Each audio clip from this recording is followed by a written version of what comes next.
1000 পুরুষ মানুষ যদি 1000 মহিলাকে যদি বিয়ে করে, তাহলে আরো 200, 500, 700 মহিলা বিয়ে করতে পাবে কি পাবে না? পাবে? পাবে না। কারণ তাদের ছেলে জুটবে না। তারা কি করবে না, তারা পতিতালয়ে গিয়ে ব্যভিচার করবে, যৌন বিক্রি করবে। ইসলাম যে শ্রেষ্ঠ, এইটা আল্লাহ প্রমাণ করতে চেয়েছেন, তাই না? তাই তো? আচ্ছা, ইসলাম শ্রেষ্ঠ ধর্ম, এটা বিশ্বাস আছে না নেই? কই কার কার বিশ্বাস? হাত তুলুন তো, তুলুন। শ্রেষ্ঠ ধর্ম ইসলাম, অবশ্যই। যাদের হাতে ব্যথা তারা তুলতে পারেনি, ভালো লোক সবাই তুলেছে। ইসলাম শ্রেষ্ঠ ধর্ম। ধর্ম কি ধর্ম নয়? ধর্ম। আচ্ছা, চোর যদি চুরি করে ধরা যদি পড়ে, কোরআনের আইন কি? হ্যাঁ, হাত কেটে দিতে হবে, তাই না? কেন হাত কাটবে কেন? চোর চুরি করেছে। আচ্ছা, একটা লোকের হাত যদি কেটে দেওয়া হয়, তা সে ফের দ্বিতীয়বার চুরি করতে পারবে কি পারবে না? পারবে? পারবে।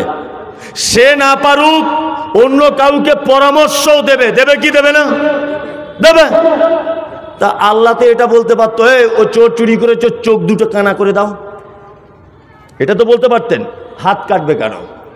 ইসলাম যে কত সুন্দর একটা জীবন ব্যবস্থা, এগুলি একটা একটা করে না ভেঙে চুরে বললে আপনি বুঝতে পারবেন না। এখানে এই মোবাইলটা রাখা আছে, এর দাম 1 লাখ টাকা। অরিজিনাল নয়, এমনি অরিজিনাল 10,000, 1 লাখ। তা আমি স্টেজে উঠে দেখলাম যে এখানে একটা 1 লাখ টাকার মোবাইল চুরি আছে। ইসলাম কত শ্রেষ্ঠ সেটা বলছি। 1 লাখ টাকার মোবাইলটা আমি স্টেজে উঠেই সর্বপ্রথম দেখলো কে? আমার চোখ, তাই না? চোখ আমার অন্তরকে ফোন করে বলে দিলেই ওখানে একটা অ্যাপেলের কোম্পানির মোবাইল রাখা আছে, চুরি করতে হবে। আমার পা ওইখান থেকে একটু আগিয়ে আগিয়ে এসে এই জায়গাটায় পৌঁছে গেল। ভালো করে বুঝবেন।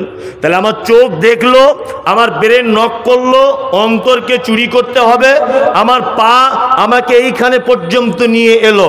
বলুন, এখন আমি মোবাইলটা চুরি করতে পেরেছি কি পারিনি? পারিনি। তাহলে মোবাইলটা চুরি করার জন্য, পকেটে ভরার জন্য প্রথমে কে আমার উপকার করবে? হাত। এই যে ধরলাম, পকেটে ভরে নিলাম। কোরআন এমন এক জীবন ব্যবস্থা, কোরআন বলেছে চোরের ধরে হাত কেটে দাও। কারণ কি? কারণ হচ্ছে পা ওখান থেকে হেঁটে হেঁটে এসেছে, কিন্তু পা ফাইনাল কাজ করেনি। চোখ দেখেছে কিন্তু চোখ পকেটে ঢোকাতে পারেনি। মাথা আমাকে নক করেছে চুরি করার জন্য, কিন্তু পকেটে ঢোকাতে পারেনি। ফাইনাল কাজ করেছে কে? হাত।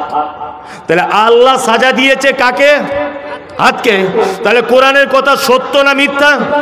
সত্য, বাস্তব, বাস্তব। আমার 2, কোরআনের আরেকটা কথা আপনাকে বলে দিই, হাদিসের আরেকটা কথা বলে দিই। 1, আচ্ছা বলুন, পবিত্র আল কোরআন ইসলাম একজন পুরুষকে কটা বিয়ে করার পারমিশন দিয়েছে? 4টা। এটা পারমিশন, ফরজ নয়, সুন্নত নয়, কিছু নয়, অনুমোদন। 4টে বিবাহ করার কি? অনুমোদন। প্রয়োজন সাপেক্ষে তুমি করলে করতে পারো। কি বললাম বুঝলেন? করলে করতে পারো। আমাদের অনেক কিছু ভুল বোঝানো হয়েছে। আচ্ছা বলুন, দাড়ি এটা রাখা সুন্নত কি সুন্নত নয়? অনেক মানুষের ভিতরে, আপনি না রাখেন, কিছু মানুষের ভিতরে দেখতে পাওয়া যায় কি যায় না? যায়। দাড়ি কিছু লোকের মুখে দেখতে পাওয়া যায় না? যায়। দাঁতন, মিসওয়াক এটা করা সুন্নত কি সুন্নত নয়? সুন্নত। আপনি না করেন, কিছু লোককে করতে দেখতে পাওয়া যায় কি যায় না? যায়। পাগড়ি মাথাতে পড়া খুব ভালো, এটা পাগড়িওয়ালা কিছু লোক দেখতে পাওয়া যায় কি যায় না? যায়। তা বিয়ে করা যদি ইসলামের 4টে যদি ফরজ হতো, ইসলামের 4টে বিয়ে করা যদি সুন্নত যদি হতো, তাহলে এইরকম অনেক লোককে খুঁজে পাওয়া যেত যে 4টে বউ নিয়ে জলসা শুনতে এসেছে। আচ্ছা এবার বলুন, আপনাদের গ্রামে কিছু লোক তারা দাঁতন করে কি করে না? আপনাদের গ্রামের কিছু লোকের দাড়ি আছে কি নেই? আপনাদের গ্রামের কিছু লোক মাথায় পাগড়ি বা টুপি পরে কি পরে না? পরে। আপনাদের গ্রামে একটা লোক আপনি দেখান যে লোকটা 4টে বউ নিয়ে সংসার করছে? আছে আপনাদের গ্রামে? 4টে বউ একসাথে আছে? আছে? নেই। তার মানে বোঝা যাচ্ছে এটা ফরজও নয়, সুন্নত নয়, এই জন্য প্রতিষ্ঠা হয়নি। এটা অনুমোদন, কেউ করলে করতে পারে। কেন এটা এই হুকুমটা এসেছে? আজ থেকে 1500 বছর আগে, তাই তো?